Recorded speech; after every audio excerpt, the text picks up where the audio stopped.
All right, I'm back with another HSM Academy question, and today it is raining, so I can't be out doing my walking and talking like I would normally do, so I am gonna just talk to you really quick on my porch.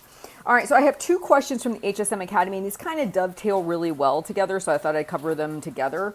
The first one is from M, and the second one is from R, and M says, I need to lose weight and have to follow an acid-free diet for health reasons currently. Feeling a lot of resentment and sorrow around this. Sometimes I'm 100% compliant, and other times I majorly go off plan.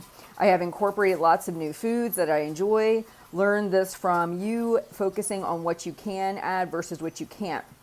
What do you say when you work with people who have to follow a specific eating plan and they struggle? And the next one is from R. She says, to do a calorie deficit, I would have to drastically change how I eat. My family already eats differently than me due to my food allergies. So I've tried to figure out multiple meals a day and want easy, quick food, but that tends to be higher calorie and carb than I can do and even think about losing weight.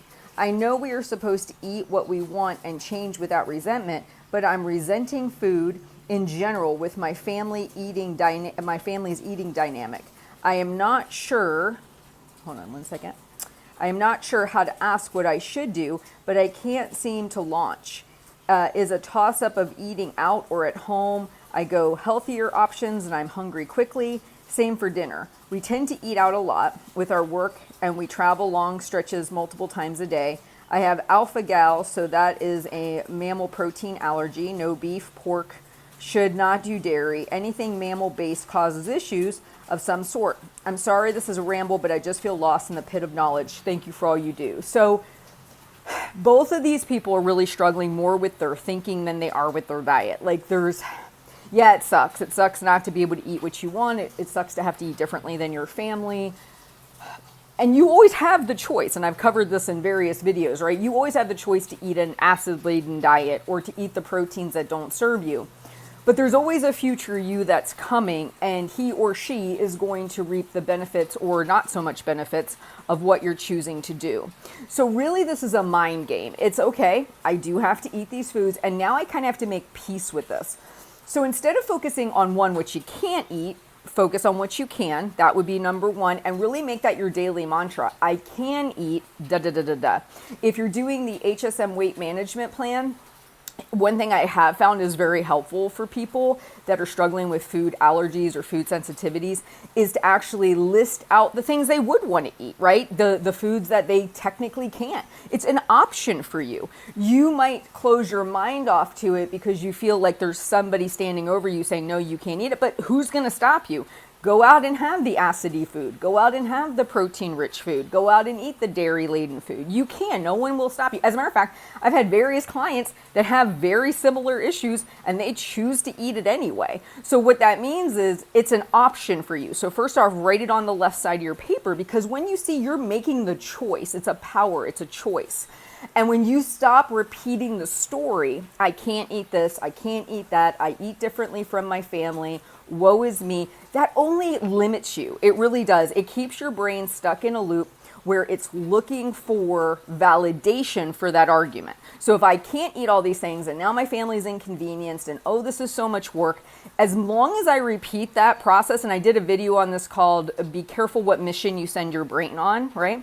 Because it looks to validate you. So if you believe I'm a really good Democrat or I'm a really good Republican or I'm a really good fill in the blank, it goes to all your memories to pull evidence to say, oh, yes, here's the moment you donated X amount of dollars to this. And it looks for all the things to back up your belief system.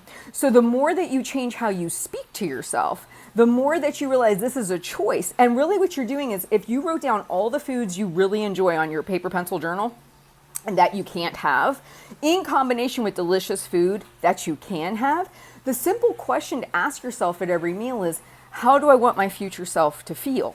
How do I want her to be? We can't control our biology, right? Like whatever you've been bequeathed as far as what you can tolerate, what you can't tolerate.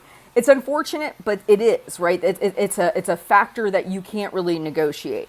So the question becomes, knowing that, How do you change your thinking about it? So I would definitely encourage you to watch the Thinking Leads to Eating videos, because a lot of those thoughts show up there. And I think I might have even done some videos on how we have to deal with eliminations or dietary eliminations.